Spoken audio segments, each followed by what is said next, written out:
Gold hunting is no picnic. It's not like going on vacation, and it's certainly not a dainty hobby like knitting or embroidery. If you're looking for something that dull, then you've come to the wrong person. What I practice is a craft, a technique of disruption. When the aristocratic families of ancient times built their graves, they were intent on keeping looters out, and they employed countless mechanisms to achieve that goal. You find all types of snares in these tombs, giant boulders rolling right at you, quicksand, poisoned arrows, venomous insects, and trapdoors set over spike-filled pits. You get the idea. During the Ming Dynasty, when European technology reached China, newfangled Western equipment started putting in an appearance too, leading to some of the most intricate traps ever devised. In 1928, when the great warlord Sun Dianying wanted to break open the eastern tombs to use the treasures within to support his large army, it still took 6 days and a lot of explosives before he finally forced his way through. Can you imagine such a solid structure being built today? That's the mission of us gold hunters, breaking in with whatever means we have, dodging threats and lethal dangers until we get to the valuables buried alongside old-time nobility. Of course, in this day and age, the bigger problem is actually finding those graves. All the ones with obvious earth mounds or stone markers have long since been dug up. So we have to search for tombs that lie deeper beneath the surface of the earth, the ones with no trace left above ground. This requires a different set of skills, not to mention special tools like loyang shovels, deep U-shaped shovels, bamboo nails, soil-eating dragons. That said, there are some experts who shun such tools, preferring to look for clues within ancient documents. A small number have more esoteric knowledge, such as the ability to read the veins and arteries of hills and rivers and use the power of feng shui to locate these secret burial places. I belong to this select group. I've traveled to all sorts of places and experienced the most amazing things. If I were to list them one by one, your jaw would drop. You have no idea what mysteries lie in the ground beneath your feet, over seas and across rivers, past the earth and sky. I've forgotten what it means to be normal. It all started with a book my grandfather left me, or rather half a book. My grandfather gave me my name, Tianyi, which means, as the heavens intend. His name was Hu Guohua, and our family were once wealthy landowners, known for miles around. At their height, they had more than 40 houses on 3 adjacent alleyways and could count important ministers and merchants among their number. But as the saying goes, wealth never lasts past the 3rd generation. No amount of money can buy restraint on the part of your descendants. And so by the time my grandfather was born, the Hu clan was poor once more. My grandfather didn't exactly help matters by getting addicted to opium as soon as he was of age. His small inheritance was quickly gone. Never one to be deterred, my grandfather decided to squeeze a bit of cash out of his uncle. Now the uncle knew that Hu Guohua would only squander it away at the opium den and refused to help him at first. He only changed his mind when my grandfather said he needed a loan to get married. The old man was moved to tears that his nephew was finally going to make something of his life with a virtuous woman to get him back on track. He handed over 20 silver dollars, saying how delighted he was that Guohua was giving up his vices, and adding that as soon as he had some time to spare, he'd come to visit his new niece. You'd think this would stump my grandfather, but he was endlessly resourceful. As soon as he got home, he went to see the village paper craftsman who made all the sacrificial goods to be burned for the dead. This artisan was extraordinarily skilled. Whatever you asked him to make, houses, carriages, livestock, he'd come up with detailed and realistic versions conjured from nothing but paper. It was easy for him to fulfill Guohua's request. A silhouette cut from white paper, features and clothes added with watercolor paint. He was done in no time, and as long as you didn't get too close, it looked just like a living person. My grandfather brought his paper bride home and tucked her into bed. Taking a step back, he thought this should work. When his uncle came to visit, he'd just say his wife was too ill to receive visitors. The uncle wouldn't come past the front door, and from that distance, the deception couldn't fail. Happy to have solved the problem so easily, he went out to get some opium, humming cheerfully. A few weeks later, the uncle arrived with gifts for his nephew's new wife. Guohua met him at the door and said how sorry he was that his wife was unwell, raising the curtain a little to give his uncle a peek at the woman tucked up in bed. Instead of being satisfied, however, his uncle got annoyed and said that that was no way to treat a relative. He wanted to greet the new wife in person, and if she was very sick, he was going to fetch a doctor. My grandfather naturally came up with more excuses, but this just increased his uncle's suspicions. After they'd argued for a bit, the uncle pushed his way in and was confronted with a terrifying sight. A completely flat woman, face crudely smeared with rouge, blank eyes staring at the ceiling. When he realized what he was looking at, the uncle just about had a stroke. He died 3 days later, some said of anger. Hu Guohua's entire family shunned him. They wouldn't even give him a spare grain of rice, never mind lending him money. Finally, he was reduced to selling a sandalwood chest that had belonged to his late mother for a couple of silver dollars. He'd wanted to keep it as a memento, but in the end, his need for opium trumped that. Having exchanged the money for a small amount of the drug, he rushed back home to smoke it and soon was floating on blissful clouds.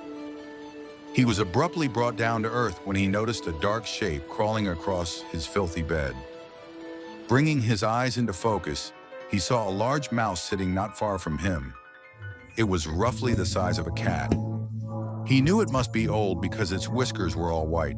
It was sniffing away at the smoke coming from Guohua's nostrils, as if it knew what a good thing opium was and wanted to try some. Amused, my grandfather said, "So you're an addict too? Come join in the fun." He took another deep drag from his pipe and blew a plume of smoke at the mouse. The creature didn't seem frightened. It lifted its nose to inhale deeply. After a short while, it seemed to have had enough and quickly scampered off. For the next few days, the mouse showed up every day to sit by Guohua as he enjoyed his pipe. My grandfather was looked down on by everyone around him, despised by his family and neighbors. The mouse was the closest thing he had to a friend. Soon, if it was late showing up, he'd resist the urge to smoke until his companion had arrived. Eventually, he ran out of things to sell, and his little hut contained only a bed and 4 walls. Sighing, my grandfather turned to his friend. "My dear mouse, this is the end of the road," he told the rodent. "No opium to share with you from now on." And with that, he burst into tears. The mouse's eyes gleamed, as if it was thinking hard, and it turned to leave. At nightfall, it appeared, panting from the effort of dragging a silver coin to Guohua's bedside. My grandfather was overjoyed and rushed straight into town to buy a hit of opium. Back home, he lit it from the lamp and lay back with the mouse, billows of contentment surrounding them. The next day, the mouse brought in 3 more coins.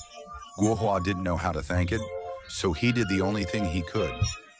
"My friend Mouse, you've stood by me in my hour of need, and you're my only true companion. Will you be my sworn brother?" From that time on, he called him Brother Mouse, sharing food and drink as well as opium, ripping up a sheet to make a little nest on the bed so the mouse could sleep there too. They lived happily together, with the mouse bringing home at least a couple of coins a day and sometimes as many as 5. Guohua had nothing to worry about. In his later years, looking back, my grandfather would insist this time was the happiest of his life. This bliss lasted 6 months, but as my grandfather's wealth quietly accumulated, he caught the attention of a villain, the village wastrel, Wang Ergang. Unlike the fallen Hu clan, the Wangs had never been wealthy, so Ergang rejoiced to see the Hus lose their fortune.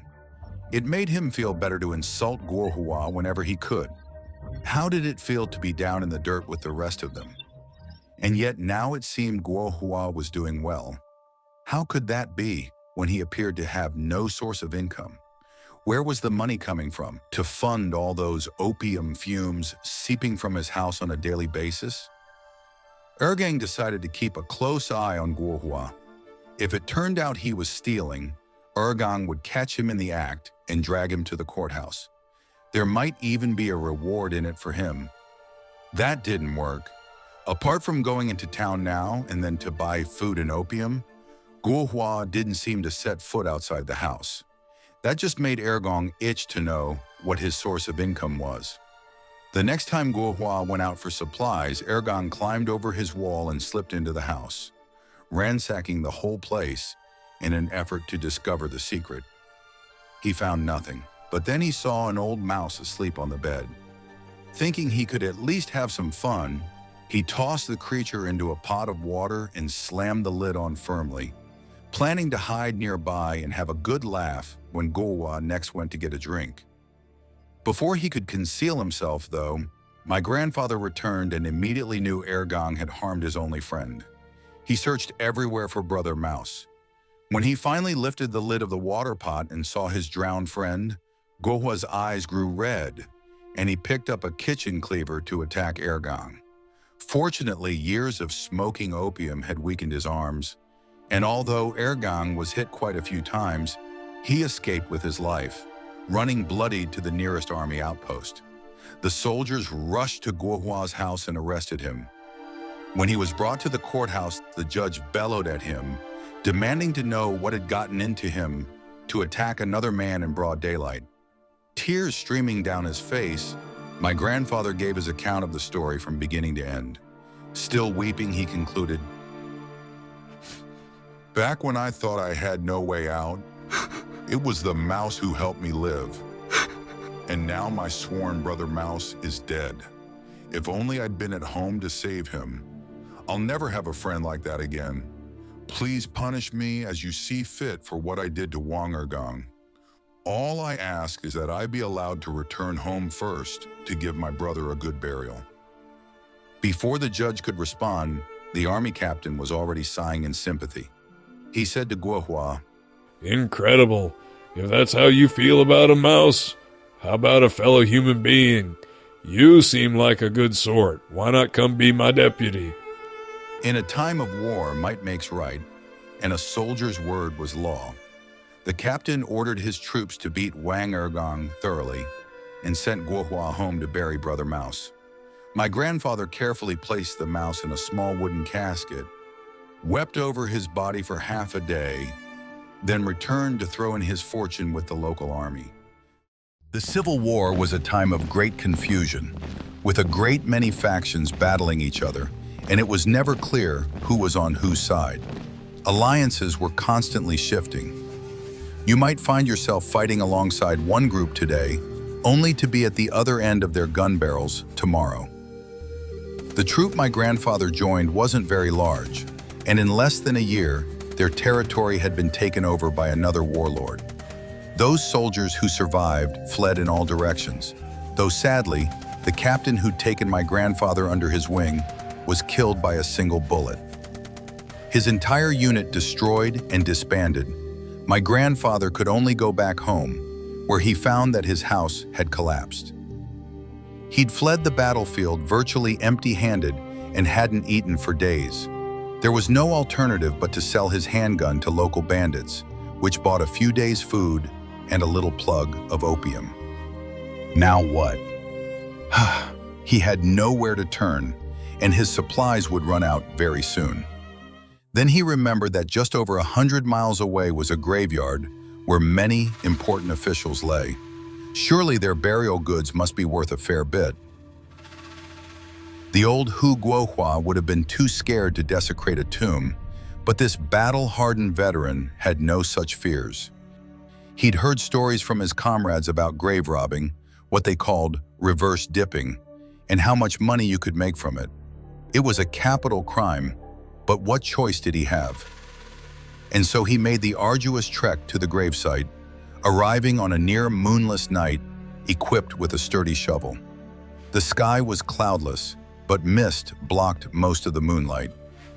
Local folks said nights like this were when spirits liked to walk the earth. My grandfather drank the rice wine he'd brought with him for courage and peered out across the hillside. A cold wind whistled through the grass, and will-o'-the-wisps hovered over the graves. Now and then a strange bird cawed like nothing he'd ever heard before. The lantern he'd brought guttered as if it might go out at any minute. At least there was no one in sight, so even if he cried out in fear, no one would hear. Guohua strode into the graveyard, singing folk songs for courage. Trembling, he found himself in the middle of the expanse, near a weed-strewn mound that, unlike all the tombs around it, didn't have a marker. Even more strangely, the coffin wasn't buried, but stood wedged into the top of the mound. A portion of the box was exposed, and it looked new, painted a bright scarlet that glistened in the faint light. Doubts niggled at my grandfather. What was this doing here? Was it some sort of trick? But he was here now, and there was a grave he wouldn't even have to dig into to rob. So why not start with this one? He was going to die anyway, either from starvation or opium withdrawal. It might be easier to get killed by an angry ghost. He'd suffered enough for one lifetime. What did he have to lose? Having reached a decision, he raised his shovel high, then dug it into the soil, clearing a space around the coffin so he could see the whole thing. It took a long time. Years of opium addiction had also weakened his lungs, and he had to keep stopping to catch his breath. When he was finally done, he was not in a hurry to get the lid off. He slumped against the coffin for a rest, digging in his pockets for an opium hit. A few puffs on his pipe settled his nerves and gave him strength, and with a grunt, he pulled himself to his feet, cracking open the lid with his shovel. The corpse within was a beautiful woman, looking like she'd just fallen asleep.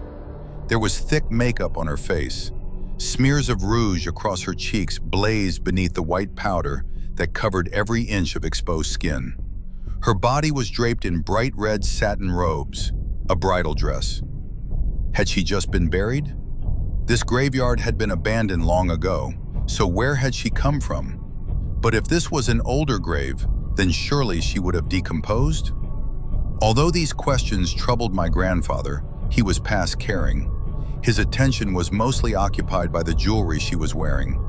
There were all kinds of gems, glittering in the light from his lantern, not to mention the mounds of silver dollars wrapped in red packets, gold bars next to them. So much wealth he could barely count it. He was rich now. All he had to do was reach in and help himself. The emerald ring on the woman's finger was most enticing. He made to grab it when a hand closed around his wrist. Had the corpse come to life? No, she lay undisturbed. Filled with terror, my grandfather turned to see a tall man glaring at him. The man was named Sun, a renowned feng shui master. My grandfather had passed him on the road, and Master Sun had sensed a dark energy coming off him. He explained all this later, how he'd known immediately that Guohua was up to no good, and had guessed that he must be heading to this burial site to despoil it. So he turned around and kept an eye on him. Master Sun clutched my grandfather's wrist, snarling, "Thief! I have only one question for you. Aren't you afraid of heaven's retribution?" Scared out of his wits, my grandfather knelt and begged for Master Sun's forgiveness. The older man raised him to his feet. "You might be walking down a bad path," he said, "but you've done no great wrong yet. It's not too late to mend your ways. I can help if you like, but you'll have to become my disciple, and you'll need to give up your opium pipe." Guohua thought for a while. Giving up opium seemed impossible, but he might as well agree for now. So he knelt and kowtowed to Master Sun 8 times for luck. Master Sun urged his new disciple to help him put the lid back on the coffin. It wasn't natural that this woman's corpse was so well preserved. Could it be that this graveyard was a breeding ground for the undead? They quickly nailed the coffin tightly shut, then marked crisscrossing lines in black ink over its entire surface. The lines would act as a giant black net, preventing what was inside from breaking free. Next, Master Sun told my grandfather to gather some dried branches. When they had enough kindling, they set the brightly painted coffin on fire. It burned with such black, evil-smelling smoke, they knew it must have contained something foul. My grandfather lingered, hoping to pick the valuables out of the ashes, but Master Sun didn't take his eyes off him, and finally he had to give up and follow his new boss home.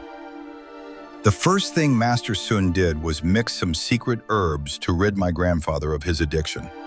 Over the next few weeks, he taught Guohua the basics of feng shui divination, until Guohua was able to run a stall in the nearby city, telling fortunes for a small fee. He married a local girl, and grateful to Master Sun for setting his life back in order, never misbehaved again. After some years, Master Sun got pneumonia and never recovered. On his deathbed, he beckoned my grandfather to lean close and said, You've been my loyal disciple all this while, and I still haven't managed to teach you everything I know. But here, I have an ancient book, The 16 Mysteries of Yin-Yang Feng Shui. There's only half of it left. Someone ripped away the final chapters before I got to it. But there's plenty of knowledge in it, gravecraft and all sorts of useful things. Keep it in remembrance of me. And with that, he let out a last breath and expired. Hu Guohua buried his master and devoted the rest of his life to studying that book. He learned a lot of secrets and was able to make a good living telling wealthy folk from the city where the best places were to situate their family graves, what days were most suited for wedding banquets, and other such auspicious tips. He also had a son, Hu Yunxuan, my father. Although a fervent rebel in his student days, Yunxuan eventually settled down into a plodding existence as a low-level policeman, married my mother, and had me. My grandfather isn't with us anymore. Just before he died, he secretly slipped that old feng shui book to me, saying not to let my father know. My father didn't approve of my dabbling in the supernatural. I studied the book in secret and became an expert on its teachings by the time I was a teenager. I knew that this knowledge had mostly vanished from the world, and that my grandfather had left me a rare gift. The 16 mysteries of yin-yang feng shui, I was sure, would help me break out of my dull, small-town life and put me on the path toward adventure.